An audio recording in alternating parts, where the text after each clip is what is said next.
Good morning, students. I am Manikant Mishra, English School, New Area. So, yesterday we had discussed about the Dalton's atomic theory. So, first of all, what is an atom according to John Dalton? Atom is indivisible and ultimate particle of a matter.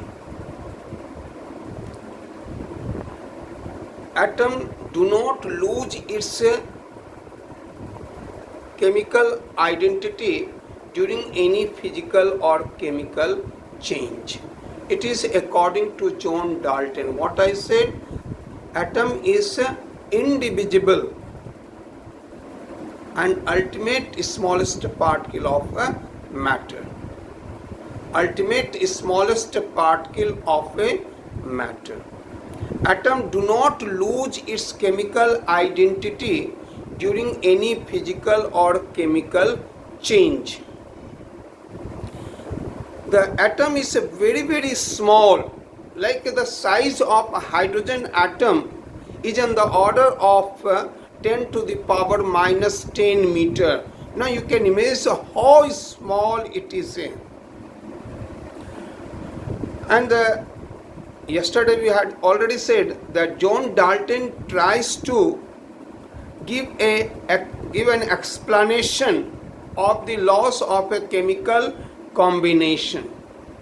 Like John Dalton said, the atom is indestructible, means neither atom can create nor it can be destroyed during a physical or chemical change. So what does it mean? Even if you talk about any chemical reaction, like a C plus O2 gives CO2. What happens? Carbon as well as oxygen, even after chemical reaction, what product is formed? Only there is a carbon dioxide, and in carbon dioxide there is a carbon as well as oxygen are present. So no new atom is formed, no any atom is lost during this chemical reaction. What he tries to explain about the law of conservation of mass. So please try to understand what I am saying you. So C plus O2 gives CO2. If you see that in a reactant there is a carbon and oxygen, in a product also formed carbon dioxide, it constitutes carbon and oxygen. Carbon and oxygen. So it means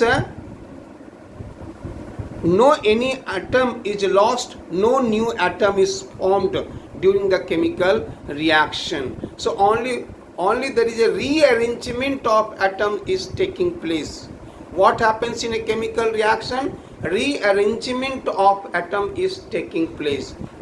So it means what is the number of atoms is present in the reactant, same number of atoms is also present in the product.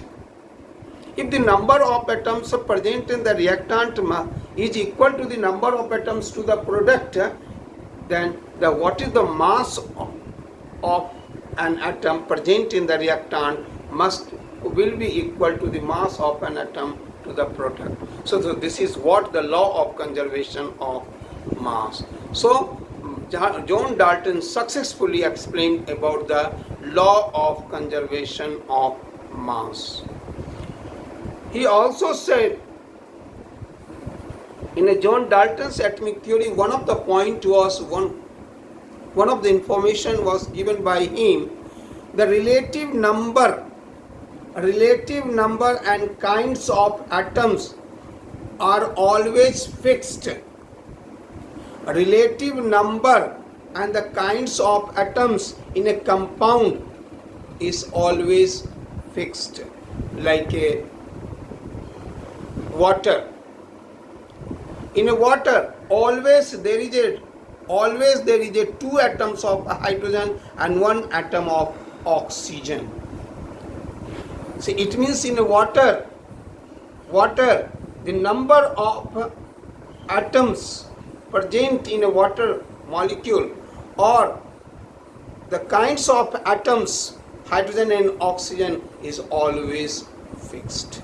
In a carbon dioxide also, there is a carbon and oxygen, one atom of carbon, two atom of oxygen.